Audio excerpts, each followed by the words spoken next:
And Ranking Member and Senator Warren, your statement, please. Thank you very much, Mr. Chairman. I'm glad that we're taking time to dig into important quality of life issues for our enlisted troops. You know, enlisted members make up over 80% of our active duty forces. They fill critical jobs across the services, from intelligence and cyber specialists to engineers and infantrymen, all crucial to upholding our national security. But too often, these patriotic men and women have to deal with quality of life issues that make it harder for them to effectively do their jobs.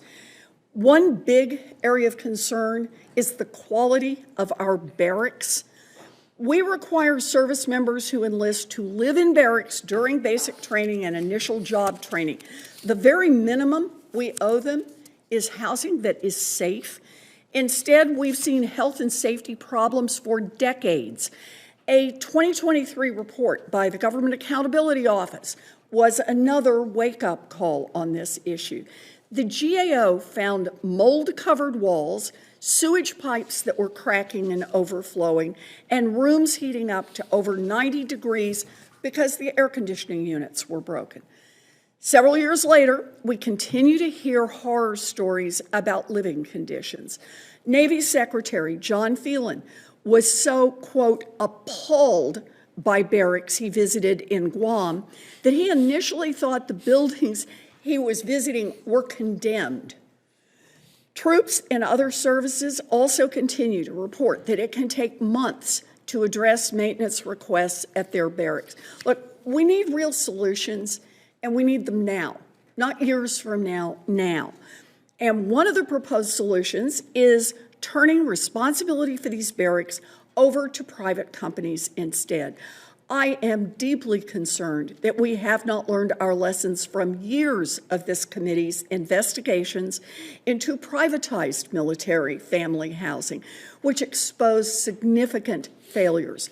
Military family housing is still plagued by supports of unsafe living conditions like mold, lead paint, pest infestations, and more. I sent a letter to Secretary Hegseth last year raising concerns about this. DoD's response indicated that it is poised to make exactly the same mistakes in privatizing the enlisted person's barracks, like granting 50-year leases to companies with questionable accountability and virtually no oversight. We've also seen private companies try to take advantage of military families by forcing them to sign non-disclosure agreements in order to receive compensation for things like damaged property from mold or reimbursement for other financial burdens that they face due to terrible living conditions.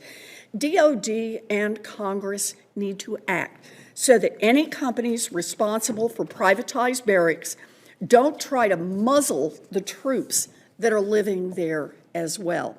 And bottom line, we just need to invest more in the barracks. Congress actually provided funding to DoD to modernize and repair barracks, but under the Trump administration, DoD has repeatedly diverted this money to support border operations instead. In their notifications to Congress, they haven't bothered to explain why they thought it was appropriate to take money away from rehabilitating barracks, leaving troops in horrible living conditions. I don't think anyone here would want to spend an extra year, an extra month, even an extra day breathing in black mold just because this administration didn't think their health was important. Another quality of life challenge, childcare. Military families need it to be able to do their jobs. But I am deeply concerned that military families continue to face big challenges in getting care for their babies. Getting child care is already hard enough for parents all around this country, and it can be even more difficult for military parents who are dealing with non-traditional hours, changing hours, abrupt relocations, and deployments. At the end of last year, there were over 7,800 children from military families waiting for slots to open up at DoD child care facilities. Someone's going to have to explain to me how our service members are supposed to show up for duty when there's no one to care for their babies. Now, DoD is known for high-quality child care, and I applaud that. It is terrific, but there aren't enough slots. And one of the key problems is that DoD cannot attract and retain child care providers with its decades-old pay scale.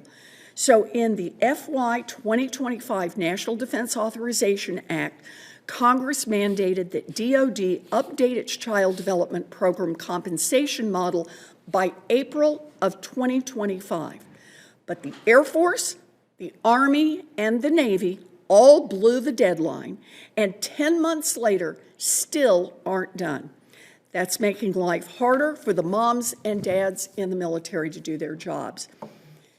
Even as DoD has been hemorrhaging child care staff, the Trump administration has made it even harder to replace and retain those workers. It has slashed DoD's total civilian workforce by 8%. Last year, this subcommittee received testimony about the severe impacts of the civilian hiring freeze, reducing child care staffing and increasing the length of the wait lists. Although DoD has since provided some exceptions to the hiring freeze for child care workers, I continue to hear about the challenges that families are facing getting these slots and the challenges you're facing with hiring. We need to do better by our military families and our civilian child care workers. And I'll mention a third problem, and that is health care. Service members cannot show up and protect us if they are not healthy. But one of the biggest challenges that service members and their families face is making sure they can access the health care that they need. A 2023 Blue Star Family Survey found that 4 in 10 active duty military family respondents had family members who needed specialty care and had to wait more than 2 months for a first appointment. President Trump's and Republicans' cuts to Medicaid in the One Big Beautiful Bill Act threatened to make it even harder for military families to access these types of care. Military families with special needs or lower incomes rely on Medicaid for supplemental benefits that they can't get through TRICARE. And as hospitals across the country are forced to reduce services or close their doors because of the Medicaid cuts, it could make it even harder for military families to access the care they rely on in the communities surrounding their bases. Every day, patriotic men and women enlist so that they can protect our country. We owe them everything. It should not be too much to provide housing that doesn't have black mold, child care that doesn't have a 7,000-person wait list, and doctor's appointments that aren't months away. These aren't things that would just be nice to have. If we don't address these issues, we put our military readiness, retention, and recruitment at risk. So I look forward to hearing testimony from all of the witnesses today. I thank you for being here.